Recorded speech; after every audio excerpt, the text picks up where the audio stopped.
أعوذ بالله من الشيطان الرجيم بسم الله الرحمن الرحيم الحمد لله رب العالمين الحمد لله رب العالمين والصلاة والسلام على أشرف المرسلين سيدنا محمد وعلى آله وأصحابه أجمعين أما بعد الحمد لله رب العالمين بجماعة بكونتنا ككونتندرو فلو خليفة بالا Ture kunda Animbaro kunda Anin sengere be mume Anin kaza masibekeu Akonyin keta esewo badi ka futa janto Manna banke wala Bari natara doron nin jama sinyo janga nyolong si hakili bulando ke dongonding Muhammadur Rasulullah sallallahu ta'ala alayhi wa sallama ala bengo bedamin ite diamulano ite banke o kenola foydo mon dim bankeje Muhammadun Ninkombe ala kumo fola ala kumo bankela domonding wala be bankela fanosike sukulala ye min foje ay kila mankutu nyalela masha Allah akaye ko khuliqta mubarra'an min kulli aibin ka'annaka kad khuliqta kama tasa'u ko Muhammad akaye ko Muhammadun yedale ibe baririn ne ibe kisarin ne ngay bo bele cew akamuntale ko ala yedale kadiyate tefon nyaminna akay fa ahsana minka lam tarakattu aynun وأجمل منك لم تلد النساء أكو من بدياتي أكاي من بدياتي ولا مني نياتي نانا منجي جيروكي ولا بري من بدياتي والله مسون المومكي كلا ناتلي kankarandi daji ko nyimala walatin aisha biryanyininka kila la daji kola ako khuluquhu alquran kila daji ko wal alquranoti وإنك لعلى خلق عظيم عليه ولا محمد يتلي بداجي كوني مالو بكم محمد صلى الله تعالى عليه وسلم أنا تلكنكرندي daji kola kankarandi limaniala kankarandi dinola kankarandi alhalala nyanoma minna ibekela arjana dimulati walatinako kullu ummatin yadkhuluna aljannata illa man aba akondela mankutobe namantobe abele be dunna arjano kono foni min balanta saibol kayeko waman yaba ya rasulullah jumala be balanna wala akaye ko momin yatenoma momi yantenoma ibe dunna arjano kono mimma noma ite balanta arjana dungunela adumbe jamano le kono jamano mi yalon ko maslan warta bake alabato moli amira ko abe suni salo doron nato ani alqur'ana karam hani alabato ikafo doye ko al-ibada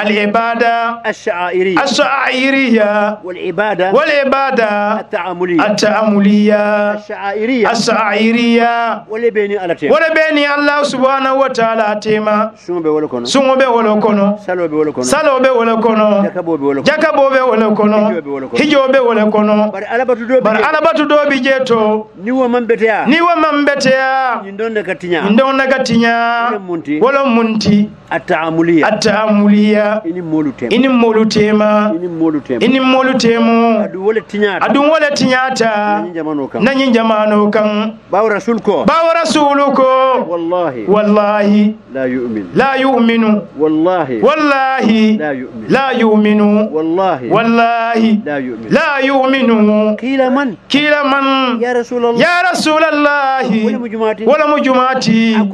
akayata tawandila ayekala akata tawandila fosinya saba ikaye jumale muwati mine kasarata nyine fota nyine perdita ako man la ya'manu jaruhu bawaikahu wami yalonko isinyo amankisa itala torola yo yara hanira sungo siyata ila salo siyata bari sinyo min be bala ibatora kan kila ko ita manke mu'minuti mune wotinya ibada ta'amuliyya na baranyoya alabato na mambetea ini alatemo akatinyale yombe jamanu leto molu ke nemota ibe dolu kajafila ibe dolu tinyala adun kila yam fatandi nyinnale kila la fitale ngatara society kono mi yalonko asike kaira society ti la darara wala dirara ningan nadino ke woti doron asibetea waliatin ani saibul besirin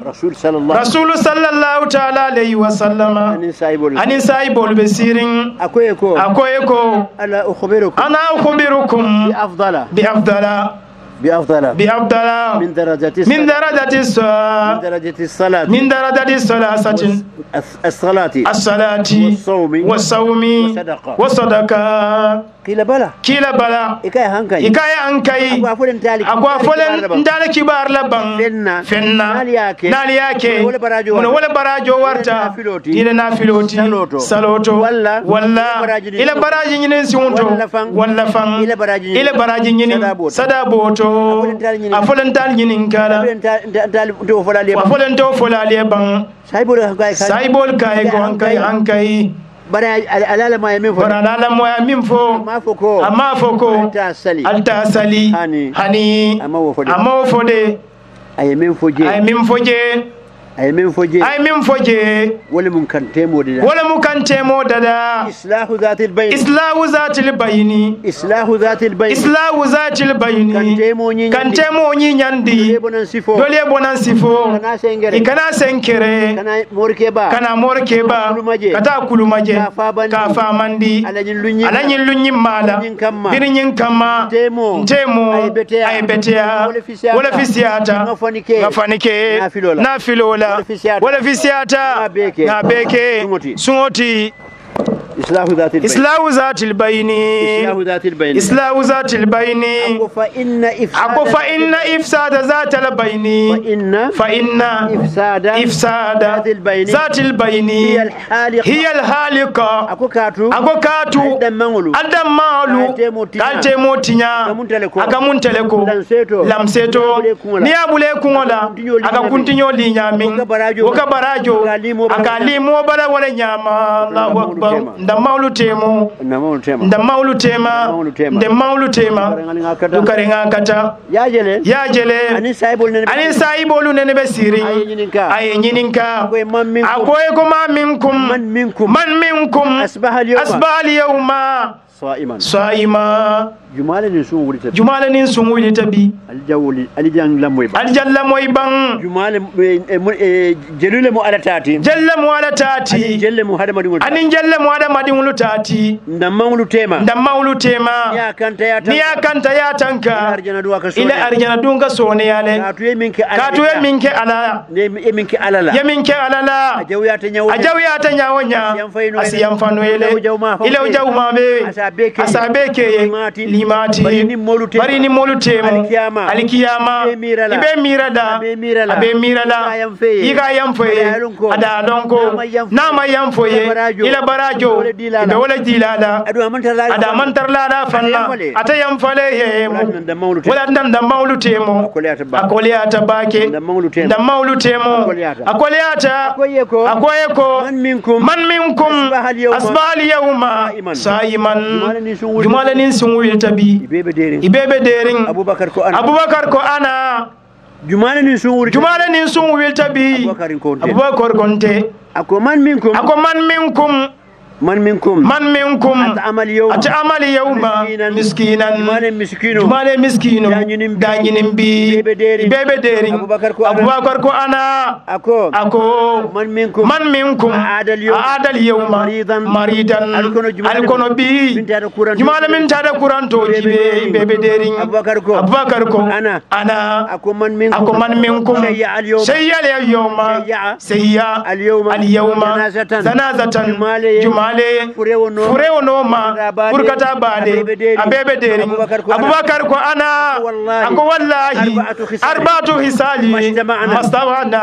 fi rajulin wahidin wa fi yawmin wahidin illa wa huwa bil ilmi janna wa akbar skay alajibe bang ay kunan lenyinin ka jumale nin sungulita abubakar konte jumale miskino da nyinin abubakar konte jumale furew dandang abubakar konte jumale kuranto jibe abubakar konte ako daji ko nani anana buka beng mo kilingula kuoto lum kilimoto fa kyar jana diuna ti doron jelle mo ala taati je anin jelle beni hada madiunu tema sumo damman yin sabobe ni mollete momu oto ngante molu alinga kanta ngatanka ntemo ngakanta ngatanka ni ajawiyata akajawya bakele na beteyata asibeteya rasulu ako sab'atun يظلهم الله في ظله يوم لا ظل إلا ظل مورولا علاكتا من فلا مومو بجان نمو ورولا كونو يتركيلنتو أكو الكيامة أبي كوليارين باكي تلو بتر لفتيارين tilo betar la fatiyarin dolu taro ko kumbali woto dolu taro foy bata ku woto dolu taro foy kan woto diben kilin nabi je diben kilin pet wo diben nyin jannin konto be kabo mo worowla ikolo samba jele ye fonyandinje sabuatun yuzilluhumullahu fi dhilli yawma la dhilla illa zillun follow imamun adilun almamitilindin jumal waluti morke bañol be wollel kono wolbe wollel kono minnu ya lonko ika fo alaye ika ke alaye ika fondin siriya moliye adi ka tonya fo fana moliye sedna aliou ako حين سكت أهل الحق عن الباطل توهم أهل الباطل أنهم على حق tembo minna tonya tiolu yede imam bataro ima annoncer ima foko nyimwana bataro lati ima annoncer kamol fatandala nin tata meta go bataro dun kewlu ikamira fo ibe tonya le kan waliatinna birin sengera toure konyim morke bañolu ibe mol farantira doron ajaw mala ibe ya marla anyim mala doron yin kamma alkiyama sinin yo ikana sanko daji ko fana ikamolu karanda daji ko wole beteata abeti sedna umar ani saibol basiri akoye ko kunu du'atan ila allahi wa antum samituna okoliatale ako mobe ali wili bang ali kiliro ke ala kan ali mol fatandi ajawmala ali mol susundi abete mala barali taraderin alkana kumade ali taraderin saibolu kaye ko sikeno nyadile ako bi akhlaqikum alhasana alla daji ko kendolu muno bo kenola yille kan karandi wala ñulle kan karandi wala ummu salama anene kila nyinka akaye muna muso na fututa ke kiliye ke fatala futuo kono wodun ta arjana anara futu kedoye wo fana fata ala futuo kono aketa arjana dimunati anara futu kedo fana ye wo fana fata ala futuo kono adunta arjana muso fo nada fa adunta arjana dum sanyi anin jumale be futuo kontinenti la wa arjano kono skay mesedna aliou nyininka la musu jumale mu ke jumale mu anin mimbe futuo kontinenti la nien tol dolu nyininka ba fodal salla balum ninga sali beti ani wolbe tentenna walla alquran karanna ba ani wolbe tentenna walla barkila ko hani ibe nyima daji kola ani wolbe tentenna futuo kono musalama ko husnul khuluqi dhahaba bi khayrihi ad-dunya wal akhirah daji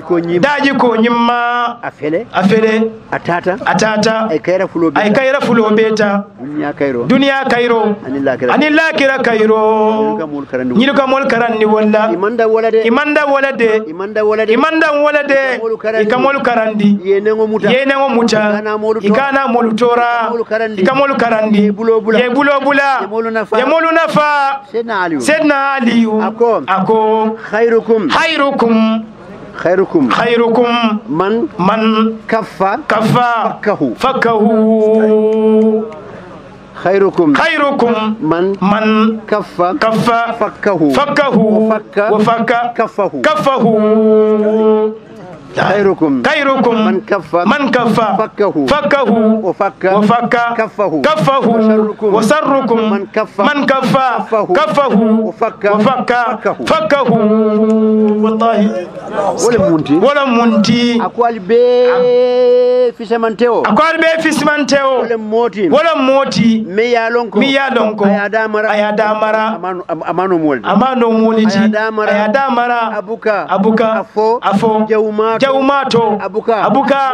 molungaibe abuka kuja ofo bari abulo ayobula afonni siriyata wala mo fismante oti wala mo nyiliti akobaral be jawma wala mo fanati mi ya lonko ayada bulo muta ada ayobula aba fola doron ajawma barabulo ayo muta abe jawyari ala fende sotola mo wara wulo mine kanne bari namana nale kan dulala kilimbiye ngala file nin tata dawoda ko fo nin kamma musolu si susundi nyanta kala musu sifanya di lati musu sifanya di muso nyanda kala minti nanyolu alsila moy wotola ning konoto diale mu aliyalon ko nanyi aimmatu nanu Abu Hanifa Malik Shafi'i ani Ahmad bin Hanbali ngamira nyin nano lelimu Abu Hanifa afamu jumalati sabit lemu bun amani wa sabit anene betaman tamawuna atata wiri kunto abetamol la kata konko ya muta yiri kunto do bije wo yiridingo ajolonda siloka ayosika ayadomo kongo kamma barbira hakilo yama nada ta konoto ka mari nyininka nakanya ta lafa nyakanda sambil be fen grawon ya jeledi biringa ta ay do kula taraje kabira ay do kula taraje ko kungutiyo be jamfarinne kumo sutiyande ka kumo kunna sutiya atata woto ko dana yamfaye ayala pomo karakil do mo nyami waya je ko nyimmu nyimmalati akayente yamfale ye mane nero warta akay bismillah badim musole bembulu lefta ya futu badim musonyi diminte mumune wolemu abuke moyi ada abukatama no ibe wala futula ngana yamfaye ayajibe alkiyama wokole atale asonta bari yara fang musonyin tano tanatala birai musoje tano tanata musola ayanyininka mune atinne nyimman kuto akayem fama ko mumunele munti tonyale muga haramo fo muga faniafo akayeko jimintele munti tonyale muga haramo jibe akayeko tulukuti wona munti tonyale muga haramo la moy akayeko yununtole munti tonyale muga wuli kata haramo kan wala nata juma wulu Abu Hanifa nanyolo ngali silafan nanyina momo nyafita dinkendo wulula nyimman kutoluta mo wara wulo ngane kan katabake katugo shekho nyin ako kilala kumoni dunda kono ibuka sabari no wallahi mo wara wulo almametilinde wala mu anin fondin kewmi ya donko anin momi wuluta dino kono fo jang molbe nyami wuluta dino la kono fo ke bayata dino kono anin juma momi ya donko asondomo abedending misirolla nayin sarfana sali misiro kano satinna ay aransaro fana sali anin juma ani mofula yanyo kanu alala kamma ikuyata alala kamma ani mojuma momi yalonko na diroke abulba kamindi marabuga fen kala mutaje ani juma momi yalonko musomi nyinyata adarajata fen babulu feŋo babulu ko be babulu o kay ko nanga fere ala kuta aya siso kon kay ka entebe silarin ala dammal la anin juma anin mo mi yalon ko te ala fin ko ya ay ala fin ko ay ala kano si duwa sondo mo kono fa sondo mo e kumbo anya da fa jiola nyimmo wara wulo wolle be taradi be on kono bo mo yakata nyimman kutolu mankutu doti nyimmo wara wulo lu kono ali ala ko boy wa akhiru dawana alhamdulillah rabbil alamin wassalamu alaikum